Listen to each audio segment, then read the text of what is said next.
ẹ kú àsìkò yìí, àsìkò kó lè dá àti gbogbo wa ń bá káàkiri. Àkójọpọ̀ ìròyìn la mú wá fún yín láti tẹlifíṣàn ABN 15.9. Ṣáájú ẹ gbọ́ àwọn kókó tó farasin sínú ẹ̀. A ò fi ṣẹ́ rán ẹ, má sunkún wa, sunkún ara ẹ. Àwọn wo náà sọ, ta ni wọ́n sọ sí? Kò sí òtítọ́ nínú wípé owó epo yóò gbówó lórí. Àwọn àjọ NNPC ló sọ. Ìkìlọ̀ tó nípọn ti lọ sọ́dọ̀ àwọn àjọ oníbodè. Kọmíṣọ́nà gba àwọn olùgbé Èkó lámọ̀ràn.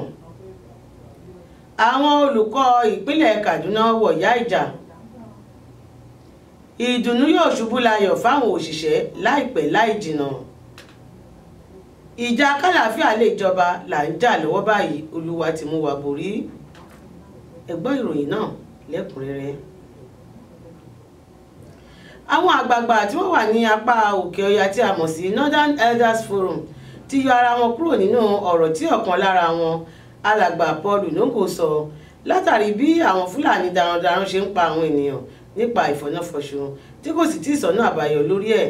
Gẹ́gẹ́ bí ọ̀rọ̀ tí alàgbà Paul Unongo ṣe sọ wípé igbákejì ààrẹ tẹ́lẹ̀ rí alàgbà Atiku Abubakar pẹ̀lú ààrẹ Muhammadu Buhari ni wọ́n wà nídìí ọ̀rọ̀ náà, àti wípé gbogbo bí àwọn Fúlàní darandaran náà ṣe ń pa àwọn ènìyàn ní ìpakúpa tí wọ́n ń jẹ ayé alábátá tí kò sì sẹ́ni tó dá wọn lọ́wọ́ kọ́ ni ààrẹ Buhari mọ̀ nípa ẹ̀. Alàgbà Unongo ní gbogbo àmọ̀ràn táwọn àgbààgbà òkè ọya gba ààrẹ lórí ọ̀nà àbáyọ sí wàhálà láàárín àwọn àgbẹ̀ pẹ̀lú àwọn darandaran ni ààrẹ Buhari kò tí ọ̀gbọ́n yìí sí, ṣùgbọ́n àwọn ọmọ ẹgbẹ́ yòókù tó jẹ́ ti Northern Elders Forum ti yọ ara wọn kúrò nínú ọ̀rọ̀ Paul Unongo wípé àwọn kò fiṣẹ́ rán, àwọn kò sì mọ̀ nípa ọ̀rọ̀ tó sọ jáde lẹ́nu. Gẹ́gẹ́ bí àtẹ̀jáde látọ̀dọ̀ ẹni tó jẹ́ igbákejì Paul Unongo nínú ẹgbẹ́ náà, wọ́n ní bí Unongo bá ní ìjà pẹ̀lú àwọn tí ó ń bá wí kí ó má fi tẹ̀gbẹ́ kẹ́wọ́, nítorí pé àwọn kò rán sẹ́nì kankan. Àwọn ẹgbẹ́ náà ní àwọn kò fìgbà kan gba ààrẹ Buhari nímọ̀ràn tí kò tẹ́tí sí. Wọ́n wá ké sí àwọn tọ́rọ̀ kàn lórí bí àwọn Fúlàní darandaran pẹ̀lú àwọn àgbẹ̀ ṣe fi gbogbo ìgbà fa wàhálà láti dẹ́kun rẹ̀, pàápàá jùlọ láwọn agbègbè bíi Kaduna, Plateau, Rivers, Zamfara, Nasarawa, Benue, Kogi àti ní gbogbo àwọn ibi tí wàhálà náà ti ń ṣẹlẹ̀. Ìjọba ìpínlẹ̀ Benue ti ya ọjọ́ mẹ́ta sọ́tọ̀ láti fi ṣọ̀fọ̀ àwọn tí wọ́n pàdánù ẹ̀mí wọn nínú ìkọlù àwọn Fúlàní darandaran tó ṣẹlẹ̀ lọ́jọ́ kìíní oṣù kìíní ọdún yìí. Gómìnà Ortom ní ọjọ́bọ̀ ọ̀sẹ̀ tá a wà yìí ni wọn yóò sin gbogbo àwọn tí wọ́n bá ìṣẹ̀lẹ̀ náà lọ. Gẹ́gẹ́ bí akọ̀wé àgbà fún ọ̀rọ̀ ìròyìn fún gómìnà Tafa Akase ṣe sọ wípé lọ́jọ́ náà ni wọn yóò kọ́kọ́ ṣe ìsìn ìdágbére fún àwọn olóògbé náà ní gbàgede IBB ní Makurdi. Àjọ NNPC ti sọ nínú àtẹ̀jáde kan wípé àwọn kò fi kún owó epo pẹtiró, bẹ́ẹ̀ dẹ̀ ni kò sí ìgbésẹ̀ kankan tó fi hàn wípé àwọn yóò gbó owó lé orí epo pẹtiró. Wọ́n ní gbogbo àhesọ táwọn kan ń gbé kiri lórí ọ̀rọ̀ náà irọ́ funfun ni. Agbẹnusọ àjọ náà Ndu Ugamadu ló sọ̀rọ̀ náà lọ́jọ́ àbámẹ́ta tó kọjá. Wọ́n wá fi ọkàn àwọn ará ìlú balẹ̀ wípé iye tí wọ́n sì ń ta epo pẹtiró náà ló ṣì wà. Àjọ náà ní epo pẹtiró wà lọ́pọ̀ yanturu léyìí tó lè tó gbogbo ọmọ orílẹ̀-èdè lò tí yóò tún ṣẹ́kù. Wọ́n wá ṣe kìlọ̀kìlọ̀ fáwọn tó yẹ kó tẹ epo pẹtiró fáwọn ará ìlú tí wọ́n ń gbé pamọ́ wípé ẹni tí ọwọ́ ṣìkún òfin bá mú lórí ọ̀rọ̀ náà yóò fi mú dánrin. Ààrẹ Muhammadu Buhari ti ṣe ìkìlọ̀ tó nípọn fún àwọn àjọ oníbodè tí wọ́n di ibùdó ìkẹ́rùsí tuntun tí wọ́n ṣẹ̀ṣẹ̀ sí sí Kaduna ní láti yẹra fún gbígba owó àbẹ̀tẹ́lẹ̀ tàbí àwọn ohun tí yóò fa ọwọ́ aago ìlọsíwájú ibùdó náà sẹ́yìn.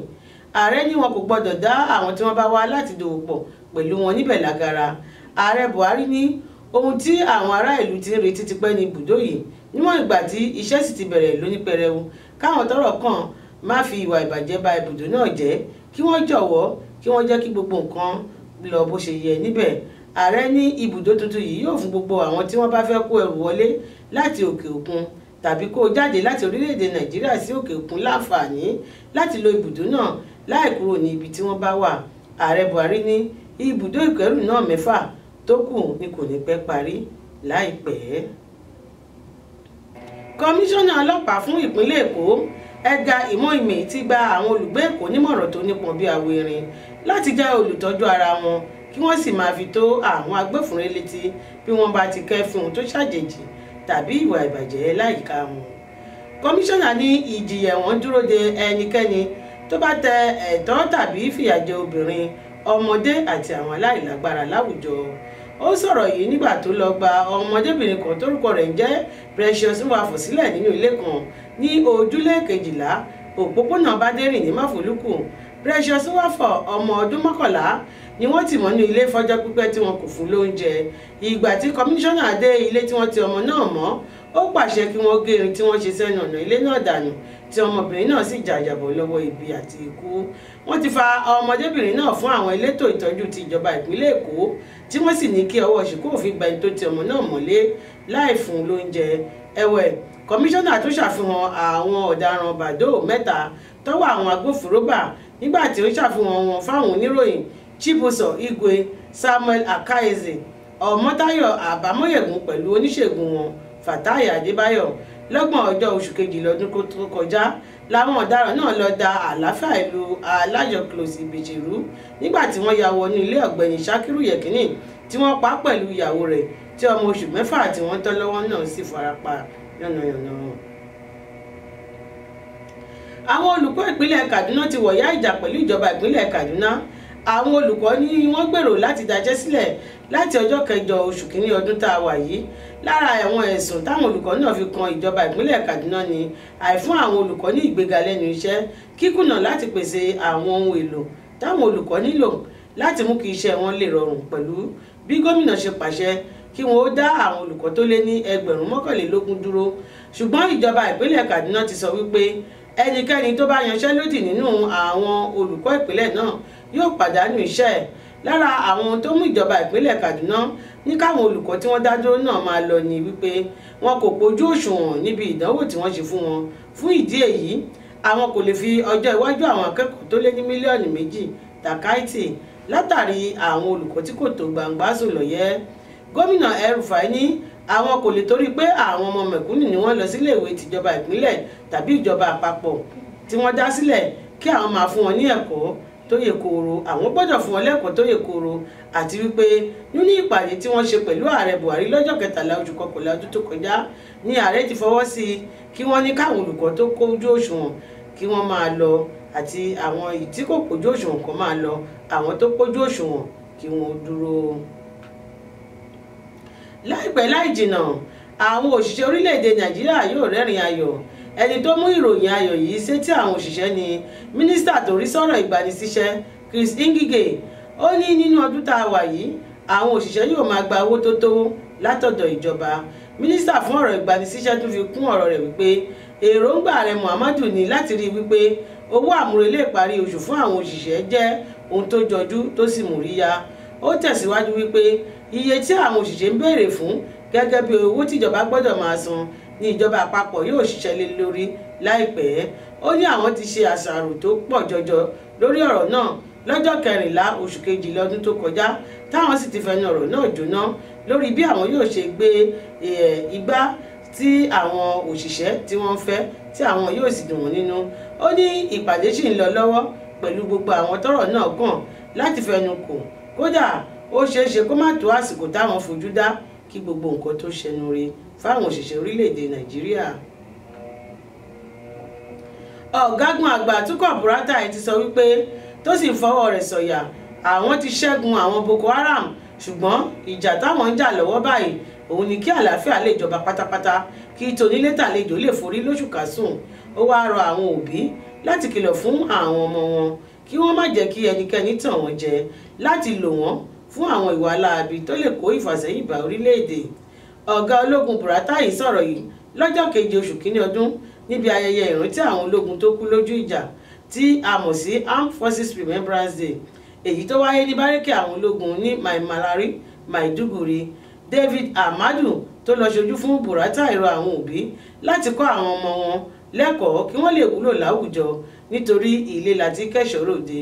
Lọ́jọ́ 5 oṣù kìíní ọdún yìí ni àwọn ológun tún pàdánù ọ̀kan nínú àwọn akíkanjú nínú ìdojúkọ pẹ̀lú àwọn Boko Haram nínú ìjà kan tí wọ́n pè ní Operation Deep Punch ní Damboa ní ìpínlẹ̀ Borno. ọ̀wọ́n gógó oúnjẹ tó mú gbogbo ìlú kan gbérín ti ń kásẹ̀ nílẹ̀ báyìí pàápàá jùlọ ní ìpínlẹ̀ Maiduguri. Àpò ìrẹsì tí wọ́n tà ní ẹgbẹ̀rún 9 tẹ́lẹ̀ ti di ẹgbẹ̀rún 6 sí ẹgbẹ̀rún 7. Ìrẹsì tí wọ́n kó wọlé láti ilẹ̀ òkèèrè ti wálẹ̀ láti ẹgbẹ̀rún 17 sí ẹgbẹ̀rún 15. Àwọn oúnjẹ bíi àgbàdo, ẹ̀wà, ọkà bàbà, òróró àti àwọn oúnjẹ mìíràn náà ni owó wọn ti wálẹ̀. Ohun tí ó fa èyí ni wípé àwọn àgbẹ̀ kórè oko tó pọ̀ yanturu léyìí tó jẹ́ kí àwọn oúnjẹ wọ̀nyí wà ní ànító àti àníṣẹ́kù. Gẹ́gẹ́ bí ìròyìn ṣe sọ wípé bí ó bá fi dìgbà tí àwọn àgbẹ̀ yóò fi kórè oko tán, ọ̀wọ́n gógó oúnjẹ yóò kásẹ̀ nílẹ̀ pátápátá. Bákan náà lórí ní ọjà Sábó ní Ìkòròdú àti àwọn ọjà míì káàkiri. Àwọn oúnjẹ bíi gàrí, iṣu, ìrẹsì, ẹ̀wà lówó wọn ti wálẹ̀. Ó lé ní ẹgbẹ̀rún 5 àwọn àgbẹ̀ tí báńkì àgbà Central Bank yá lówó láti fi ṣiṣẹ́ ọ̀gbìn kí oúnjẹ lè wà lọ́pọ̀ yanturu. Nígbà tí ìjọba àpapọ̀ náà fún àwọn àgbẹ̀ tó lé ní mílíọ̀nù kan ní ajílẹ̀ láti fi ran iṣẹ́ ọ̀gbìn lọ́wọ́. Ọọ̀ni tilé Ifẹ̀ Ọba Adéyẹyè Ẹniìtàn Ògúnwùsì Ọ̀jájá kejì ti gba àwọn ọ̀dọ́ orílẹ̀-èdè Nàìjíríà lámọ̀ràn láti kópa nínú ìdàgbàsókè àti òṣèlú Nàìjíríà. Ó ní àṣà kí wọ́n máa sọ wípé àwọn ọ̀dọ́ òní ni aṣáájú ọ̀la dàbí ìgbà tí wọ́n bá kó àwọn ọ̀dọ́ náà sínú ìgbèkùn. Ó ní kí wọ́n kọ ọ̀rọ̀ náà nítorí ní gbogbo àgbáyé ni àwọn ọ̀dọ́ ti ń di ipò aṣíwájú mú lọ́wọ́ báyìí tí orílẹ̀-èdè Nàìjíríà náà kò sì gbọdọ̀ gbẹ̀yìn nínú àyípadà rere tó gbayé kan náà. Ó ní àsìkò ti tó kí àwọn ọ̀dọ́ bẹ̀rẹ̀ sí rí ara wọn gẹ́gẹ́ bí aṣíwájú kí wọ́n sì gbé ìgbésẹ̀ tó nípọn lórí ẹ̀. Ọọ̀ni tẹ̀síwájú wípé ohun tó bani lọ́kàn jẹ́ ni láti rí ọmọ 50 ọdún, ọmọ 40 ọdún tó sì ń du ipò ọ̀dọ́ nínú ẹgbẹ́ òṣèlú. Bí ẹni tó jẹ́ agbẹnusọ fún ọba aláyé náà lórí ọ̀rọ̀ ìròyìn Comrade Moses Ọláfárẹ́ ṣe sọ, Ọba Adéwùsì ní Justin Trudeau tó jẹ́ olórí orílẹ̀-èdè Canada ọmọ ọdún 45, ọmọ 40 ọdún ní Emmanuel Macron tìlú France, Kim Jong-un ti North Korea jẹ́ ọmọ ọdún 25, nígbàtí Jacinda Ardern tó jẹ́ olórí wọn ní New Zealand jẹ́ ọmọ ọdún 43 pẹ̀lú olórí ìlú Estonia Duri Rasta tó jẹ́ ọmọ ọdún 19. Ọọ̀ni tún rọ àwọn onígbàgbọ́ láti máa hùwà bíi Jésù kí wọ́n sì gba àwọn ẹlẹ́sìn yòókù láyè láti jìjọ máa gbé ní ìrẹ́pọ̀. Bákan náà ló tún gbàdúrà fún ọmọ ààrẹ Yusuf Buhari tó ní jàǹbá ọkọ̀ alùpùpù lẹ́ni ọjọ́ mélòó kan sẹ́yìn pé kí Ọlọ́run dáwọ́lé fún ìwòsàn pípé. Gómìnà ìpínlẹ̀ Rivers Nyesom Wike ti ké gbàjarè lórí bí àwọn kan ṣe ń gbé ìgbésẹ̀ láti ba àlàáfíà tó ti ń jọba ní ìpínlẹ̀ Rivers jẹ́. Gómìnà Wike sọ̀rọ̀ yìí ní ọ́fíìsì rẹ̀ níbi àbẹ̀wò tí ọ̀gágun fẹ̀yìntì Lieutenant General Abdulrahman Dambazao ṣe sí gómìnà náà. Ó ní àṣírí ìgbésẹ̀ táwọn kan ń gbé láti jẹ́ kí àwọn ará orílẹ̀-èdè rí ìpínlẹ̀ Rivers bí ìpínlẹ̀ tó léwu tí kò sì ṣe bá dòwò pọ̀ ti tú síjọba òun lọ́wọ́. Ó ní àwọn ti fọ̀rọ̀ náà tó àwọn agbófinró létí ṣùgbọ́n kò sí ìgbésẹ̀ kan tó mọ́yán lórí nípa ẹ̀. Ó nàka àbùkù sáwọn ilé-iṣẹ́ ilẹ̀ òkèèrè tó ń wọ epo rọ̀bì nípínlẹ̀ náà tí wọ́n kó owó fáwọn jàǹdùkú ọmọ ẹgbẹ́ òkùnkùn nípa kíkó owó fún wọn láti fi rọ̀ wọ́n lágbára tí wọ́n lè túbọ̀ máa da àlàáfíà ìlú rú. Àkójọpọ̀ ìròyìn náà sì ń tẹ̀síwájú láti tẹlifíṣàn ABN 15.9. Adúpẹ́ bẹ́ẹ̀ ṣe dúró tì wá, ilẹ̀ òkèèrè la fẹ́ mú wá fún yín. À ń bọ̀.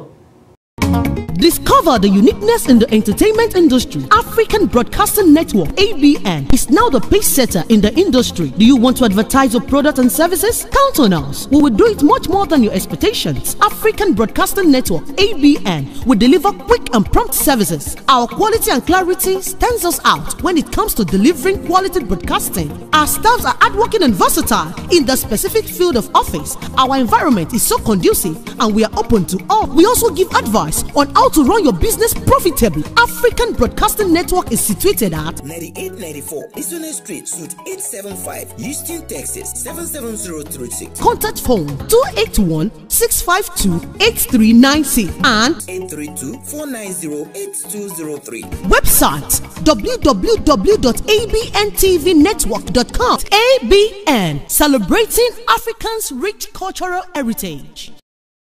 Àkójọpọ̀ ìròyìn náà ló sì ń tẹ̀síwájú láti tẹlifíṣàn ABN 15.9.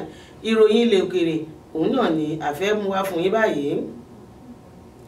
Ó orílẹ̀-èdè Iran ti fagilé kí àwọn olùkọ́ máa kọ́ àwọn ọmọ iléèwé pàápàá jùlọ àwọn ọmọ alákọ̀ọ́bẹ̀rẹ̀ ní èdè Gẹ̀ẹ́sì bí olórí orílẹ̀-èdè Iran ṣe sọ wípé àwọn kò lòdì sí èdè Gẹ̀ẹ́sì ṣùgbọ́n ìpilẹ̀ṣẹ̀ àwọn akẹ́kọ̀ọ́ bẹ̀rẹ̀ láti alákọ̀ọ́bẹ̀rẹ̀ èdè abínibí àwọn ló yẹ kí wọ́n fi kọ́ wọn. Ó fi kún wípé èdè Gẹ̀ẹ́sì kíkọ́ láwọn iléèwé yóò túbọ̀ máa jẹ́ kí àwọn àṣà àjèjì wọ̀lú léyìí táwọn kò sì fẹ́ kó rí bẹ́ẹ̀. Arákùnrin kan ló ti jẹ́ ìpè Ọlọ́run lórílẹ̀‐èdè Stockholm lọ́jọ́ àìkú tó kọjá yìí. Ẹni 50 ọdún ni olóògbé náà. Lọ́jọ́ àìkú tó kọjá lòun pẹ̀lú ìyàwó rẹ̀ ń wa kẹ̀kẹ́ lọ tí bàbá náà sì rí nǹkan gúdú kan nílẹ̀ tó fọwọ́ gbé e láì mọ ohun tó wà níbẹ̀ tí nǹkan ọ̀hún sì bùgbà àwọn wọn lọ́wọ́ lójijì tó sì gba ẹ̀bẹ̀ fàyè sílẹ̀. Ìyàwó rẹ̀ tó wà lẹ́gbẹ̀ẹ́ rẹ̀ nígbà tí ìṣẹ̀lẹ̀ náà ṣẹlẹ̀ farapa gidi tí wọ́n sì ti gbé lọ sílé ìwòsàn. Gẹ́gẹ́ bí àwọn agbófinró ṣe sọ wípé ó ṣeéṣe kó jẹ́ lára àwọn ohun ìjà táwọn jàǹdùkú tí wọ́n fi gbogbo ìgbà bára wọn jà nílùú náà ni wọ́n yin àdó olóró náà tí ìyókù ṣẹ́kù sílẹ̀ kí bàbá náà tó lọ fọwọ́ gbé e. Ènìyàn 22 ni wọ́n ń wá báyìí lẹ́yìn tí ọkọ̀ ojú omi tó ń gbé epo rọ̀bì láti orílẹ̀-èdè Iran lọ sí South Korea forí sọ ọkọ̀ ẹrù ti orílẹ̀-èdè China lọ́jọ́ Sátidé tó kọjá tí ìṣẹ̀lẹ̀ yìí sì fa iná gidi lórí omi débi tí epo rọ̀bì náà jóná. Ohun tó fa ìṣẹ̀lẹ̀ náà kò tí ì yé ẹnikẹ́ni ṣùgbọ́n ìwádìí ṣì ń lọ lọ́wọ́ lórí ẹ̀. North Korea ti gbà láti bá South Korea ṣe ìpàdé. Lára àwọn tí wọ́n fẹ́ jíròrò lé lórí ni ti ọ̀rọ̀ eré ìdárayá láàrin ìlú méjèèjì bí àjọṣepọ̀ tó dánmọ́rán yóò ṣe wà pẹ̀lú àwọn ọ̀rọ̀ míì tó jẹmọ́ ìbáṣepọ̀ ìlú méjèèjì. Lẹ́yìn ìpàdé náà ni wọn yóò wá tọwọ́ bọ̀wé àdéhùn. Ìpàdé yìí wáyé lẹ́yìn ọdún méjì táwọn ìlú méjèèjì ti dìjọ ṣe pọ̀ gbẹ̀yìn. Ìjọba orílẹ̀-èdè Saudi ti ju àwọn tí wọ́n jẹ́ ọmọọba 11 nílùú náà sẹ́wọ̀n látàrí wípé wọ́n kọ̀ láti sanwó iná pẹ̀lú owó omi. Gẹ́gẹ́ bí àwọn agbófinró ṣe sọ wípé kò sí bí ọ̀bọ ṣe ṣorí tínàkì náà kò ṣe àti wípé ní orílẹ̀-èdè Saudi ọgbọgba ni gbogbo ènìyàn kò sẹ́ni tó ju òfin lọ. Ìka tó bá sì ti ṣẹ̀ ó di dandan kí abẹ́ ó gé e. Ní oṣù kẹwàá ọdún tó kọjá ní ìjọba ìlú Saudi gbé ìgbésẹ̀ láti mú gbogbo àwọn olówó tí ọwọ́ wọn kò mọ́ tí wọ́n sì gbá wọn sátìmọ́lé. Àkójọpọ̀ ìròyìn náà lẹ ṣì ń wò láti tẹlifíṣàn ABN 15.9. À ń bọ̀ a fẹ́ mú eré ìdárayá wa.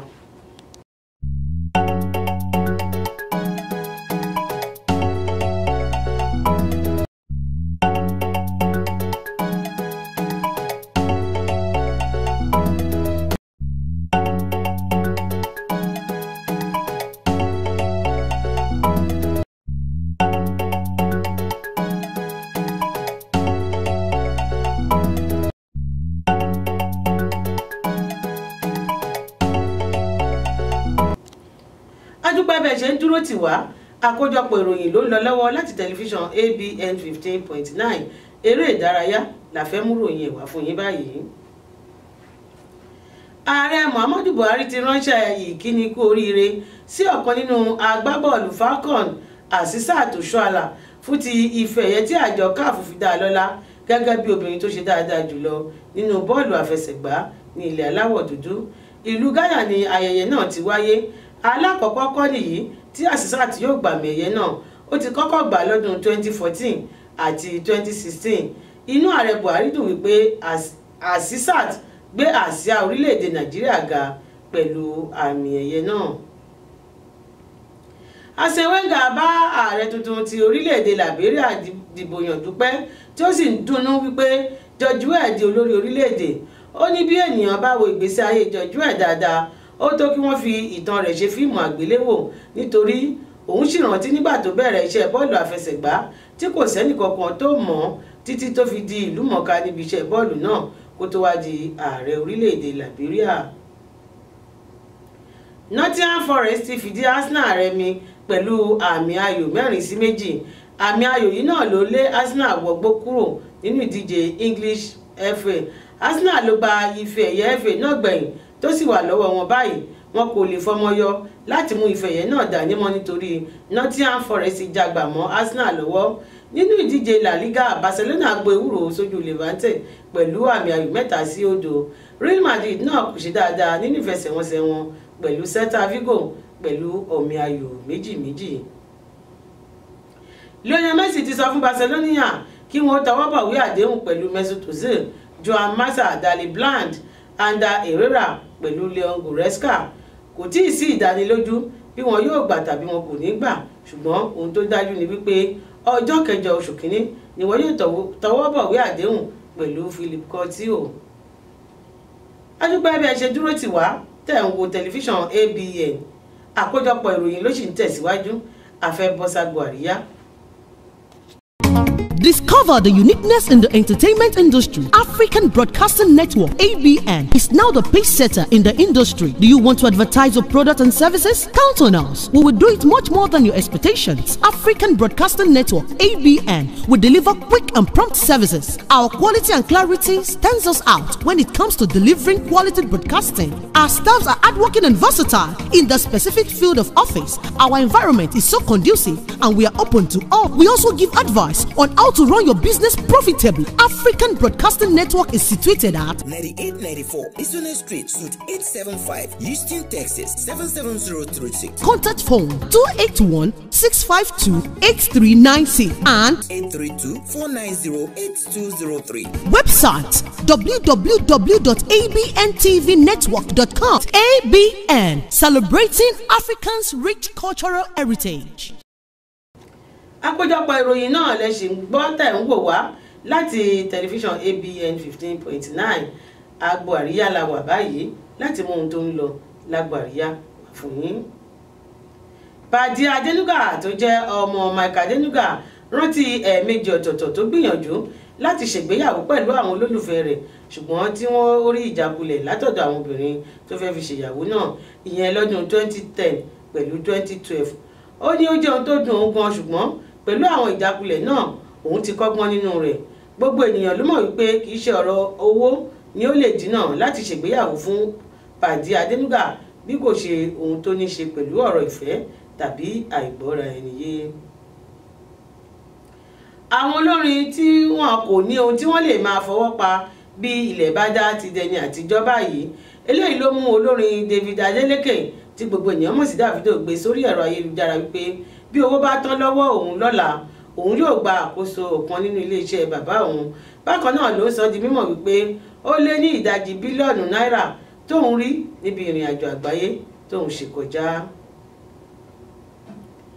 Ní gbogbo orílẹ̀-èdè káàkiri àgbáyé ní àwọn ọmọ Nàìjíríà ti ń fọmọyọ lórí ètò ẹ̀kọ́ wọn tí wọ́n sì ń gbé orílẹ̀-èdè lárugẹ. Kì í ṣe láti kàn kàwé lásán, ṣùgbọ́n láti kẹ́kọ̀ọ́ gboyè gidi jáde ilé ẹ̀kọ́ náà. Ọ̀kan lára àwọn ọmọ Nàìjíríà tó fọmọyọ nípa ìmọ̀ ẹ̀rọ ní Veronica Ebiweni Omofoma ní ìlú London. Èyí ló mú kí òdẹ́rìn-pòṣónú ni Ali Baba gbé fọ́tò rẹ̀ sórí ẹ̀rọ ayélujára tí ó sì lù ú lọ́gọ̀ ẹnu pé ó kárí láé ọmọ rere. Ọmọbìnrin olórin láti orílẹ̀-èdè Nàìjíríà Ọ̀máwùmí ti ń gbáradì fún ètò ìgbéyàwó rẹ̀ lọ́wọ́ báyìí.